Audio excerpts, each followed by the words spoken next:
million for voter turnout in India. What do we need to spend 21 million for voter turnout in India? ఈ clip చిన్న example మాత్రమే. ఇటీవల social మీడియాలో ఈ video చాలా viral అయ్యింది. విదేశాల నుంచి భారతదేశానికి వచ్చే నిధుల గురించి పెద్ద చర్చ మొదలైంది. దీంతో చాలా మందికి ఒక డౌట్ వచ్చింది. ఈ రెండు వీడియోలు చూసిన తర్వాత చాలా మందికి ఒక డౌట్ వచ్చింది. అసలు FCRA అంటే ఏమిటి?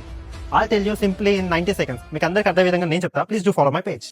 FCRA అంటే ఫారెన్ కాంట్రిబ్యూషన్ రెగ్యులేషన్ యాక్ట్. అంటే విదేశాల నుంచి భారతదేశంలోకి కొన్ని అర్హత కలిగిన సంస్థలకు వచ్చే నిధులను నియంత్రించే చట్టం అంటారు. NGOస్కి, హాస్పిటల్స్కి, కొన్ని విద్యా సంస్థలకు, విపత్తు సహాయ సంస్థలు అంటే డిసాస్టర్ రిలీఫ్ అని అంటే ఎన్నో సంస్థలకు విదేశాల నుంచి కొన్ని విరాళాలు వస్తుంటాయి, అంటే ఫండ్స్. ఆ డబ్బుతో పిల్లల చదువు కోసమని, ఆరోగ్య సేవలని, ఉమెన్ ఎంపవర్మెంట్, మహిళా సాధికారత, గ్రామీణ అభివృద్ధి, ప్రకృతి విపత్తుల సమయంలో సహాయ కార్యక్రమాలు వంటి ఎన్నో సేవలు నిర్వహించవచ్చు. అయితే ప్రభుత్వం తెలుసుకోవాలనుకునేది ఒకటే, విదేశాల నుంచి వచ్చే నిధులు నిజంగా ఆ సేవా కార్యక్రమాలకి ఉపయోగిస్తున్నారా లేక వేరే ప్రయోజనం కోసం మళ్లిస్తున్నారా అనేది స్పష్టంగా ఉండాలి. అందుకే రిజిస్ట్రేషన్, బ్యాంక్ అకౌంట్లో అకౌంటింగ్, రిపోర్టింగ్ వంటి నిబంధనలు తీసుకొస్తారు. అంటే వచ్చిన ప్రతి రూపాయి ఎక్కడి నుంచి వచ్చింది, దేనికి ఖర్చు అయింది అనే విషయాలు స్పష్టంగా ఉండాలనేది దీని ఉద్దేశం. ఒక సింపుల్గా 3 మాటల్లో చెప్పాలంటే ట్రాన్స్పరెన్సీ, అకౌంటబిలిటీ అండ్ కాంప్లయన్స్. అంటే పారదర్శకత, బాధ్యత, చట్టానికి అనుగుణంగా వ్యవహరించడం.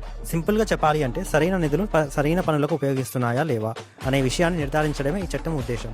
ఒకవేళ నిబంధనలు ఉల్లంఘిస్తే చట్టం ప్రకారం సంబంధిత అధికారులు చర్యలు తీసుకునే అవకాశం ఉంటుంది.